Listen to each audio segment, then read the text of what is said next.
Ah, me dicen que ya se escuchan. ¿Quién sabe qué pasó?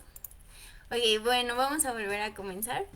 Hoy estamos con Hongos del Río, nos acompaña Berna y Rosy. Y lo primero que hablamos fue cómo llegaron a la venta de setas, a la producción de setas. Entonces, ¿podemos retomarlo desde ahí, muchachos, por favor? Sí, a la producción de Z, sí. Bueno, yo les platicaba que en mi caso personal, y yo tenía una amiga y a ella su familia le mandaba setas. Bien curioso porque desde Veracruz y su papá se las mandaba. Entonces, nos reuníamos en las noches y el día que yo probé las setas dije, qué cosa tan rica, ¿no? O sea, me encantaron y sabíamos que había una profesora aquí en la universidad que se dedicaba a la línea de investigación sobre hongos comestibles. Ya después conocimos a todo el equipo que se dedicaba porque eran más maestros los que estaban en esto y y yo ahí comencé como que el trabajo. Primero apoyábamos a la maestra porque ella hacía sus prácticas con alumnos, su propia producción personal también. Eh, ah, pues como, como dato curioso, ella producía donde ahora nosotros estamos produciendo. Sí, entonces este lugar pues yo lo conozco ya desde hace tiempo. Y de ahí empezamos con mi amiga la tesis. La tesis fue sobre la evaluación de sustratos para la producción de setas y métodos. Evaluación de sustratos y métodos de esterilización de sustratos para la producción de setas.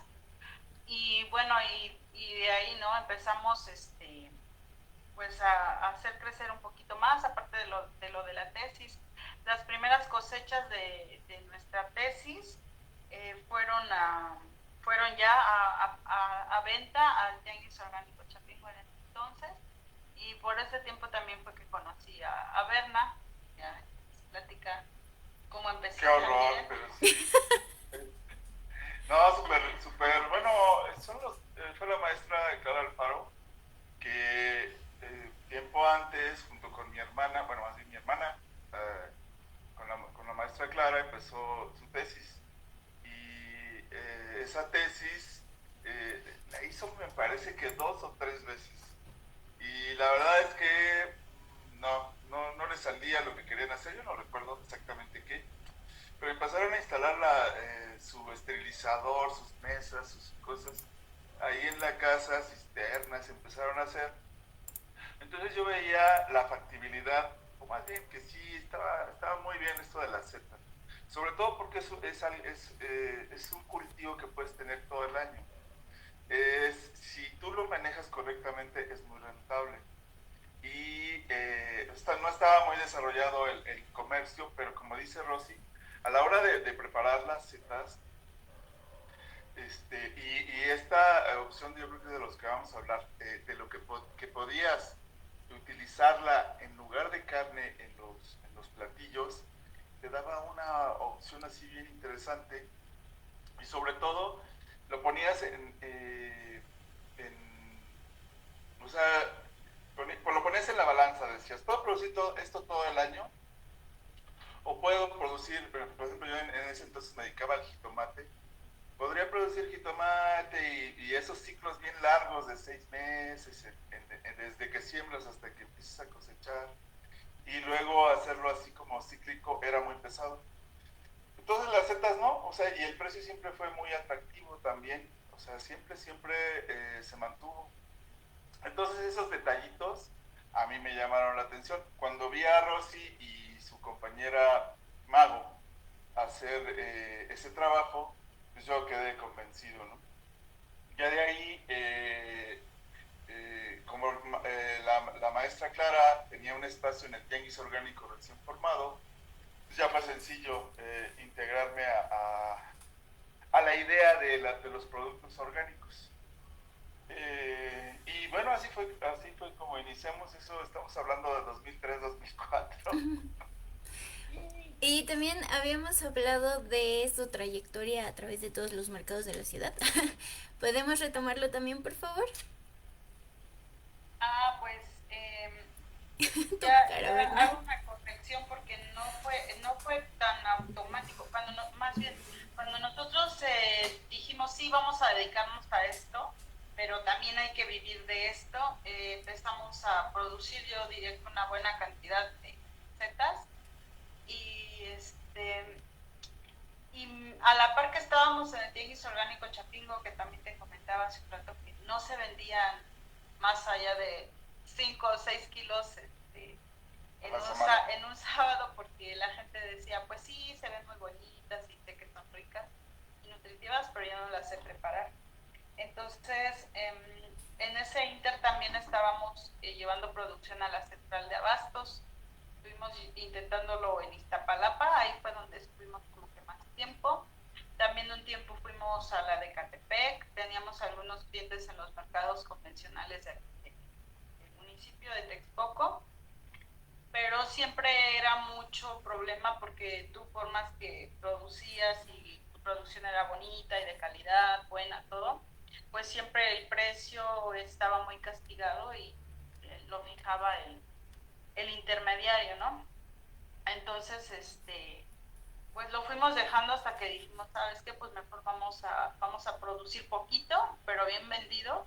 En este caso ya estábamos en el Tianguis Orgánico Chapingo y algunos también vendíamos un poquito dentro de la universidad con profesores, trabajadores. Y así fue que empezamos, pero sí notábamos que no era como que una buena opción producir para los mercados convencionales, ¿no? Entonces, así, así fuimos desistiendo poco a poco y nos fuimos enfocando más al mercado orgánico. Muy bien, muchas gracias. Hablando un poco de todo lo que vivieron con las setas, quería preguntarles, ¿cuál consideran ustedes que ha sido el mayor reto para la producción de setas? Uy, en mi punto de vista, es que yo creo que es algo que vamos a vivir todos los que intentemos producir o estemos produciendo algo, pero en un principio eran las cuestiones técnicas, porque nosotros intentábamos, y más bien mucho tiempo lo hicimos en invernadero. De hecho, todavía las primeras de certificación que nos hicieron Ricardo, Ana y algunos compañeros, ajá, fueron a invernadero. Entonces, para nosotros era un reto porque era un invernadero, pero tampoco lo teníamos tecnificado. Entonces, ahí controlar temperatura, humedad, la iluminación o la luz era un súper reto.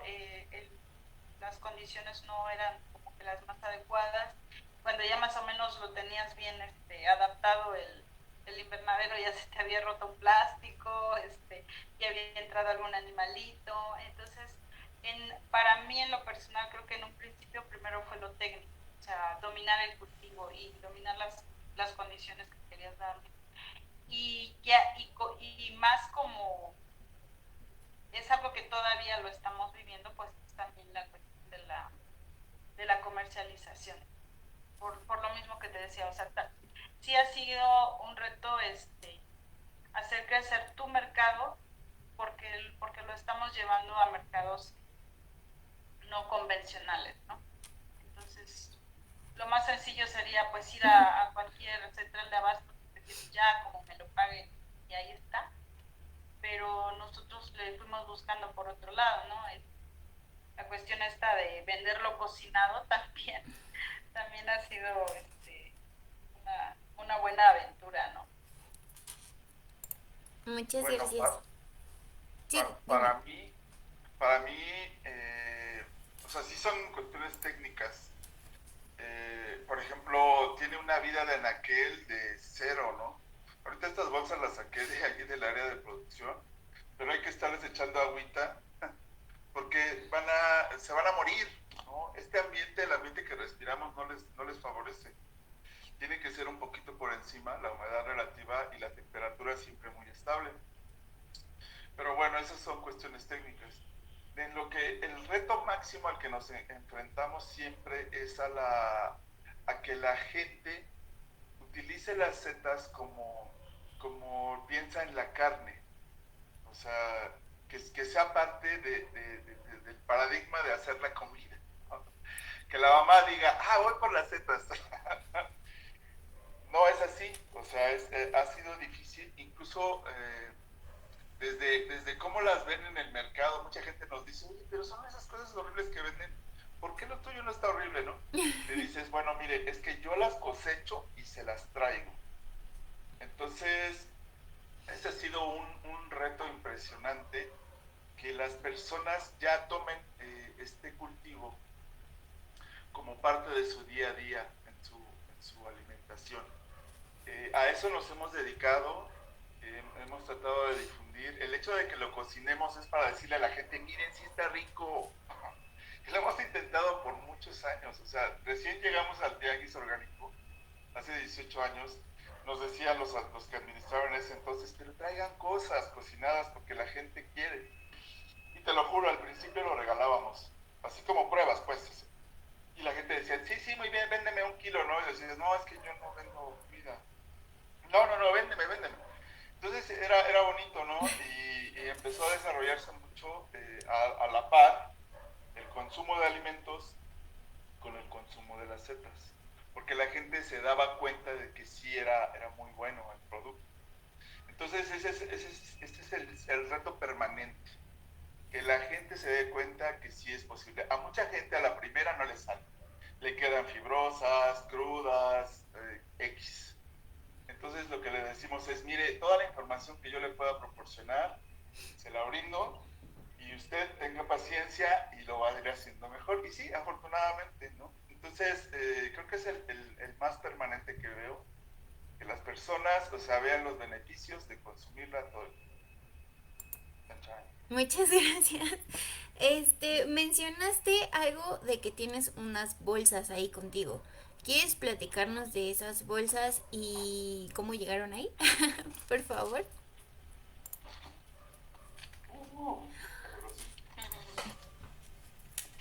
Bueno, estas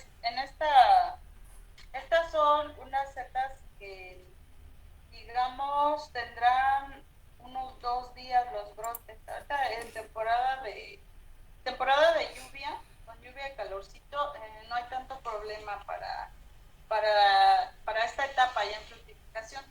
En incubación pues siempre vas a tener dificultades, ¿no? Pero esas bolsitas, digamos, estas tendrán unos 2 días y estas deben de tener por lo menos 3 porque la lluvia y la humedad han sido buenas en estas fechas. Entonces, estas grandes ya prácticamente hoy las pudiéramos cosechar. ¿Cuándo están listas las setas para cosechar? Este es un buen momento, sobre todo para el consumidor, porque todavía, digamos, esta parte que se llama, recuérdame, ¿verdad? Pilio o sombrerito, si le queremos llamar, está todavía, digamos, como que inclinado o enroscado hacia adentro, si lo puedes ver. Entonces, aunque ya tienen un buen tamaño, todavía tienen muy buena humedad y para el consumidor, digamos que es como el momento en el que las setas están digamos, maduras, pero todavía también están en su mejor calidad. Entonces, estas ya las podríamos cortar hoy o a más tardar mañana porque la temperatura y la humedad son muy buenas. Entonces, pues aquí las trajimos como que para exhibirlas, pero a esta parte, así como las viste, que nosotros generalmente le llamamos bolsa o cultivo, hay quienes técnicamente le llaman pastel, sobre todo por la forma. Y pues ya. Muchas gracias. Berna, ¿nos puedes volver a poner para que los veamos, por favor? ¿A ustedes? Sí. No, a ustedes.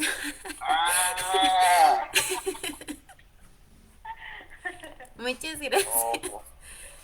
Tus setas están muy preciosas, pero hoy estamos aquí por ustedes. ¿Pueden platicarme? Sí, Ajá, dime. No, creo que ibas a preguntar sobre cuestiones técnicas. A ver, dime. No, quería que nos... Ay, se me olvidó. Bueno, no importa.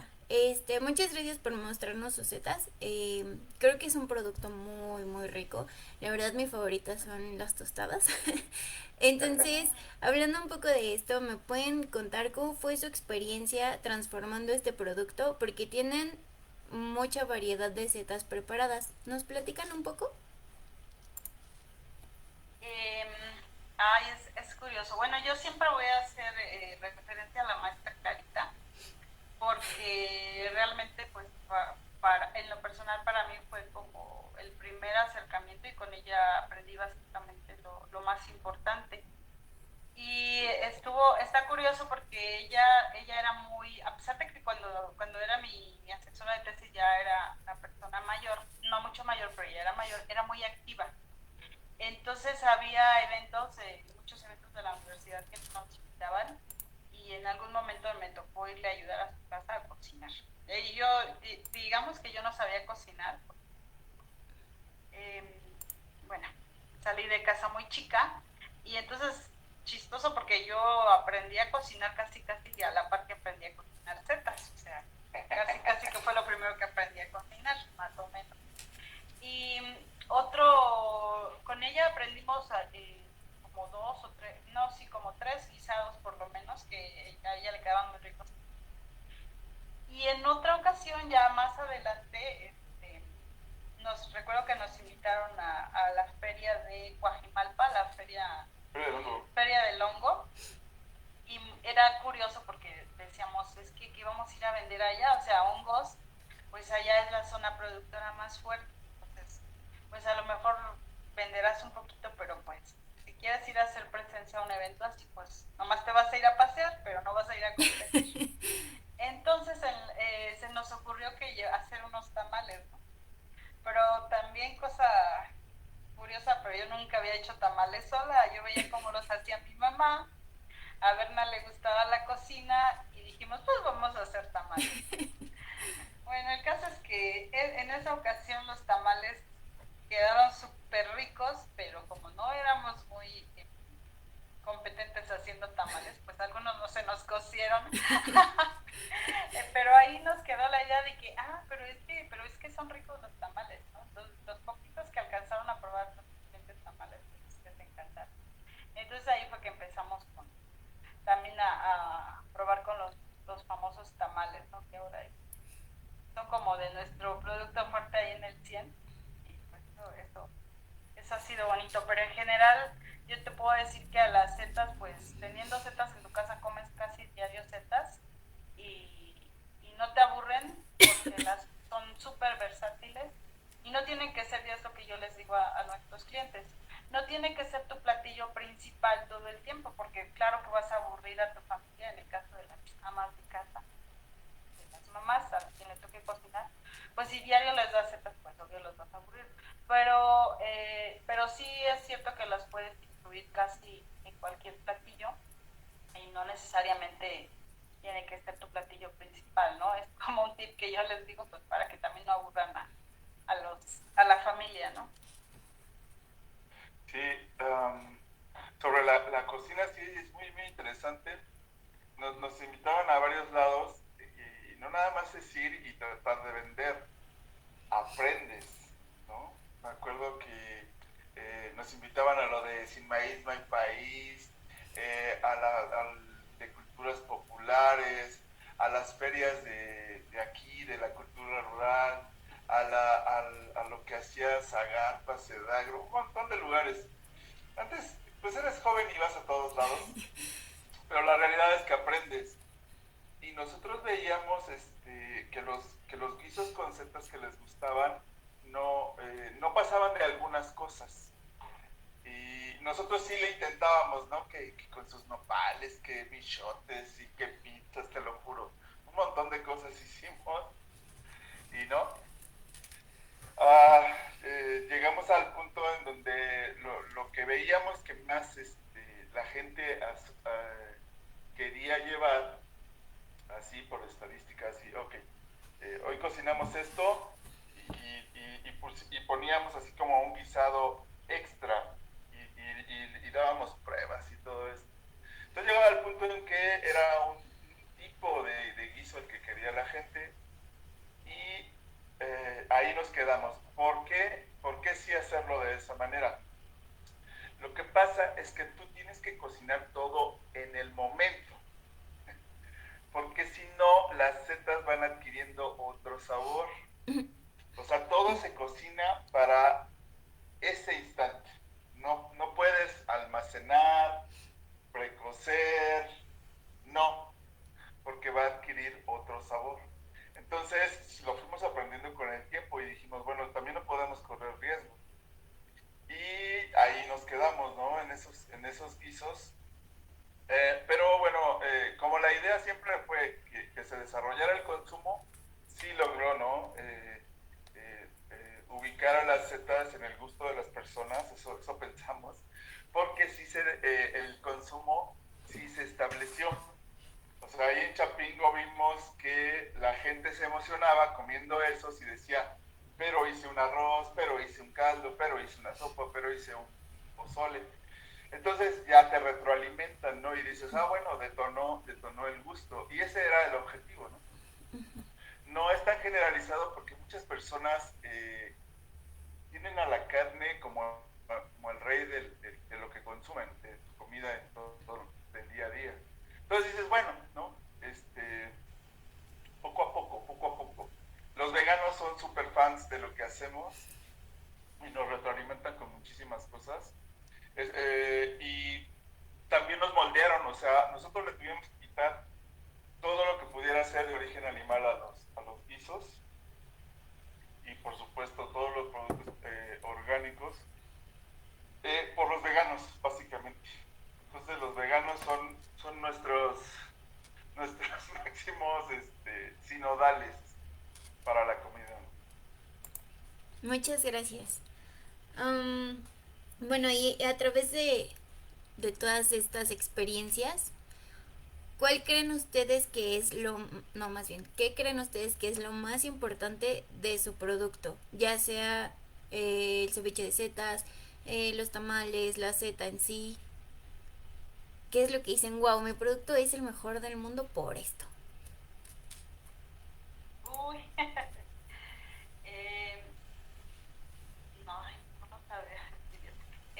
Creo que en la comida, pues es precisamente como que son setas frescas, ¿no? O sea, que no fuimos a pasearlas desde no sé dónde, de qué mercado.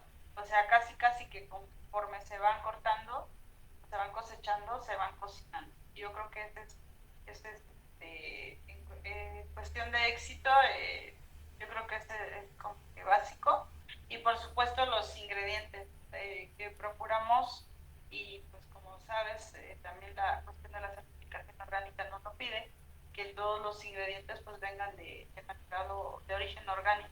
Entonces obviamente esto es como que sí hace diferente al alimento que estés preparando. Yo creo que hasta que no tú lo pruebas en ti, en tu alimentación, y luego comparas con otra cosa, con otra forma ya te das cuenta que sí, o sea, que los ingredientes son súper importantes y cuando son orgánicos es otra cosa. Entonces, pienso que en la cuestión de los alimentos que vendemos preparados, como que ese es el éxito, que son setas frescas y que todos los ingredientes son orgánicos, natural. Y de las setas en fresco, pues yo creo que igual, sobre todo el origen de los sustratos y pues el proceso detectivo que se le da, porque eh,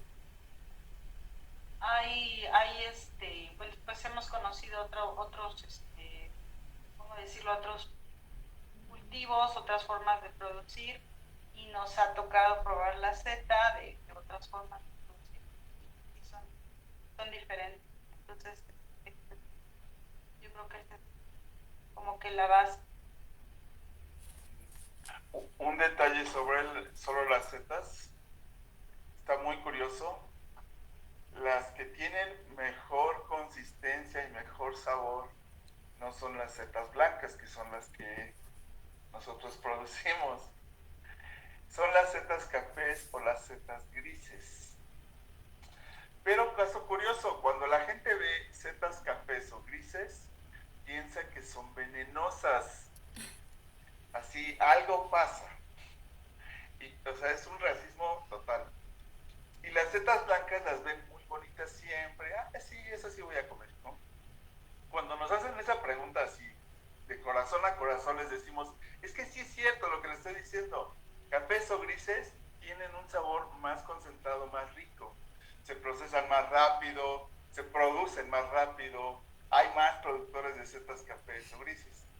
Pero la gente prefiere las blancas, ¿no? Entonces, bueno, también nos han moldeado en ese sentido. Son ricas, son muy ricas, pero pues ni modo, o sea, tienen ese prejuicio las personas, por más que les decimos, no, no, no, no, no. Si usted siembra setas grises o cafés, eh, va a ser el mismo, digamos, proceso. O sea, una vez que ya se establecen los pasteles, ya se empiezan a fructificar, es lo mismo. Se utiliza solamente agua para mantener las condiciones. Es exactamente lo mismo. Y no tienen veneno, ¿no? Incluso las setas, si tienen mucha luz, por ejemplo, ahorita hay mucha luz para ellas, se pigmentan, se ponen así, cafecitas, y le decimos, pero no le pasa nada, es igualito. Pues la gente, por alguna razón, prefiere las blancas, ¿no? Entonces dice uno, bueno, ya, no voy a luchar contra eso. Blancas y blancas serán, ¿no? Entonces, entre más blancas estén, mejor precio o más rentables son. En la central, por ejemplo, cuando íbamos y llevaba setas grises, nos decían de estas no, no, no. O te aceptaban alguna, pero te decían blancas, blancas, todo el tiempo blancas. Y tú veías el estándar. Por ejemplo, nuestras setas ya no se exhibían, ya nada más estaban vendidas. Y las otras setas que llevaban productores, hay unas zonas muy fuertes en México, y es en la zona del Estado de México los mejores productores de setas, pero son setas cafés o grises. Y tú podías ver de dónde venían las setas por los colores, ¿no? Y los precios eran muy, muy bajos, ¿no? Terrible, castigado. Y las setas blancas, aunque se mantenían, pues no era un precio que a nosotros nos conviniera. Por eso dejamos de producir volumen y nos abocamos a los mercados que reconocieran la calidad. Pero sí supimos, ¿no? Que también ahí, aunque son más ricas, la gente no las prefiere, ¿no? Y aquí en el mercado, nos ha pasado, hay muchos clientes que sí buscan setas cafés o grises, pero ya no las sembramos. O sea, solo cuando algún lote de micelio llega café o gris, salen y ya. Muchas gracias, muchachos. Ya nos queda poco tiempo, entonces les voy a hacer una última pregunta y después la pregunta del cierre. ¿Qué le sugerirían a alguien que está empezando a producir setas? Yo creo que Berna te va a saber. Híjole, sí es clave que todos caemos en eso, ¿no? O sea, como un triunfalismo. Al principio es un fenómeno. Empiezas, consigues todo, siembras como puedes, ¿no? Y te sale. Y ya, ¿no? Uy, esto es buenísimo, esto es fácil. En eso caemos, ¿no? El triunfalismo. Y empiezas como que a relajarte. Después con el tiempo, a la segunda o tercera siembra, estamos hablando de un lapso de, si lo haces cada mes, al tercer mes, no les cosechas nada, o sea, te contaminas totalmente. Eso es lo que yo le recomendaría a la gente, que tuviera muchísimo cuidado técnicamente, en mantenerlas, en aislarlas, en darles las condiciones y en entender cómo funciona este negocio. Que tengan mucha paciencia, que tengan los mejores insumos, que lean todo el tiempo, que se comuniquen. Nosotros, todos los que nos dedicamos a esto, somos muy abiertos. porque no nada más eres una persona con la que puedo hacer comercio, también puedes ser mi proveedor. O sea, hubo un tiempo en que fue un boom las setas, ¿no? Y muchos a lo que se abocaron fue a producir micelio. Y dijimos, no, pero ¿por qué vas a producir tanto micelio si no hay tantos productores de setas? Y decían, no, pues es que sí es negocio. No, no, no. Pues precisamente el riesgo es muy fuerte. Al tercer mes te digo, ya no le coseches nada. No te desesperes, persona ahí, que estás ahí, iniciando este negocio. Entiende cómo es el proceso de producción, qué tienes que hacer, o sea, a la hora de conseguir todos tus insumos, cómo aplicarlas, cómo proteger tus cultivos, qué hacer con lo que tus desechos, o bueno, las bolsas ya de residuales, para que no te contaminen. Y empieza ese ciclo bonito. Es muy bonito el mundo que encierra estas setas, pero necesita mucha observación, mucho cuidado. Entonces yo sí a la gente que se dedique a esto, que se comunique rápidamente con los que estamos o pueden hacer esto correctamente, que lo vendan correctamente. Eso también es muy importante. No, perdón, pero no se vayan ni a los tianguis, ni a la central de abastos, ahí son unos malvados. Eh, eh, Véndelo con gente que le guste, que quiera. Y poco a poco colócate, ¿no? Esto es muy rentable si sigues esas pautas, ¿no? Observa mucho, toma notas, pregunta, pregunta, pregunta.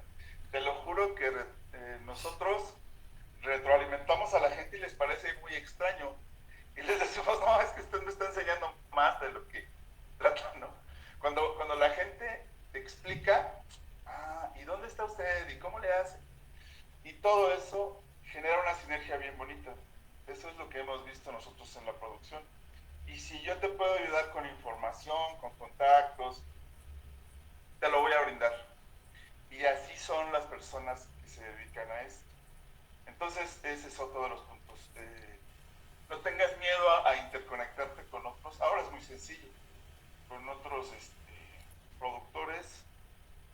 Busca siempre un mercado así bonito y si puedes procesar. Hay gente que hace, por ejemplo, estas conservas y eso. Nosotros no le apostamos a eso, pero hay gente que sí le sale, ¿no? Entonces es mejor, ¿no?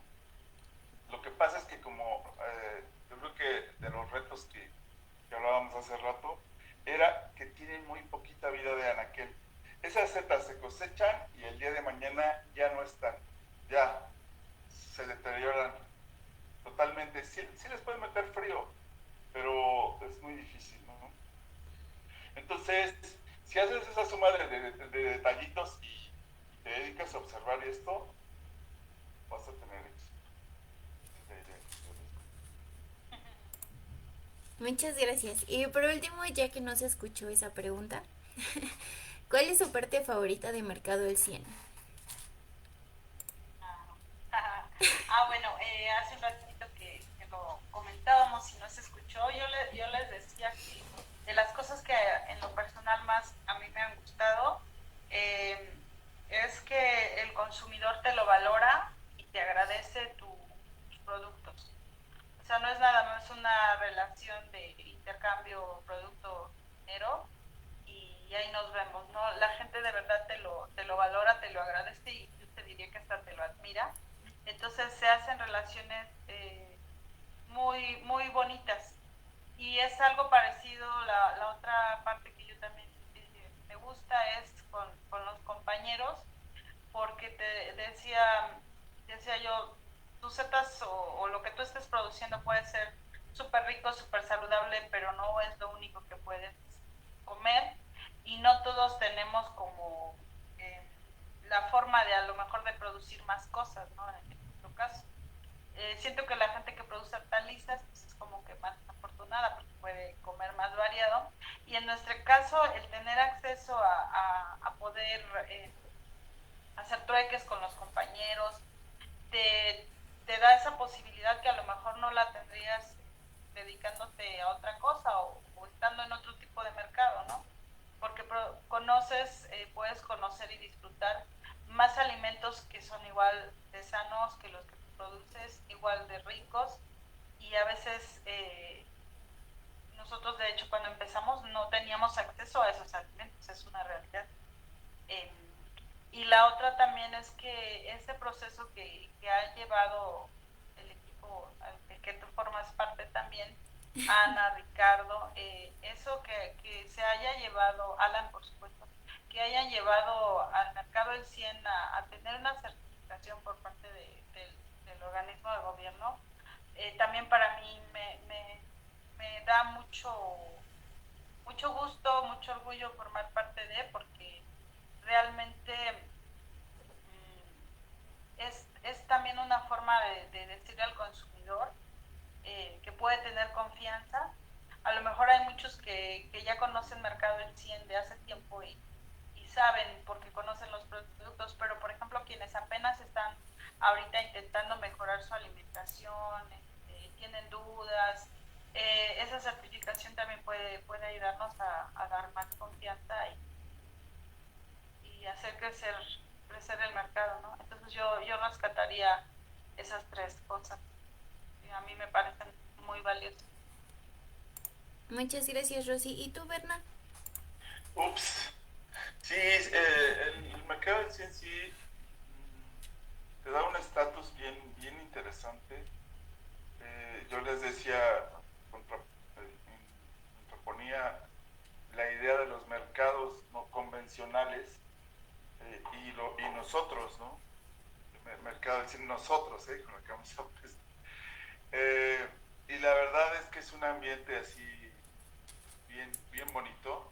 O sea, toda la suma de cosas, el trabajo de ustedes, administración, que ha llevado todos esos procesos y que nos da mucha fuerza a nosotros, ¿no? Productores.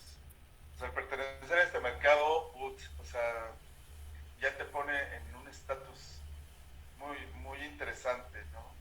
Ya en los foros donde se habla de agricultura orgánica se menciona al 100. Eso es muy bonito porque han llevado el proceso muy bien. Y eso es un aplauso. Yo les decía, bueno, Chapingo se habla de agricultura orgánica, de mercados orgánicos, pero no tiene el reconocimiento de Senacica. Entonces ahí, ¿qué onda, no? Y Mercado del Centro da, ¿no? Pero bueno, son procesos diferentes y Mercado del 100 está trabajando bien duro en eso. El ambiente que se respira ahí dentro es el reflejo de esa confianza que nos han tenido los clientes. Nosotros vamos a cumplir este año 5 años completos de participar y nuestros clientes están súper a gusto con todo lo que encuentran, ¿no? Y ven ese ambiente. Entonces, te quedas con eso, ¿no? Te quedas con eso. Pasamos tiempos muy difíciles, no quiero hablar de esta situación sanitaria por la que pasamos, pero ya van 2 años, ¿no? O sea, se van a hacer 2 años y el mercado sigue ahí bien fuerte, sigue ahí bien sólido. Y eso es porque brindamos salud, porque brindamos respeto. Es muy buena nuestra labor, también con eso me quedo. Del mercado, la gestión que ha tenido Ricardo, Ana, tú, Alan, César, todos, para que el mercado continúe, ha sido súper, para nosotros como productores, increíble. Nada más ese día que llegaron ahí a levantarnos y que se arreglaron las cosas, te da la pauta y que no dimos todos ni un paso atrás. Algún compañero dejó de ir, pero todos los demás no dimos ni un paso ni de lado ni para atrás. Con eso también me quedo. O sea, somos un grupo bien sólido de productores, pero estamos de la mano de ustedes. Entonces, con eso también me quedo, ¿no? Súper el proceso, esos procesos fuertes los hemos vivido juntos y hemos salido juntos de esto, ¿no? Entonces, con eso, ¿no? Con eso me quedo. Muchas gracias, Berna. Bueno, pues para todos, yo soy Fátima Torres, coordinadora de Mercado del 100. Ellos son Hongos del Río y les agradecemos mucho, mucho, mucho su tiempo. Les mandamos un saludo a todos y nos estamos viendo el domingo. Bye. Fíjense.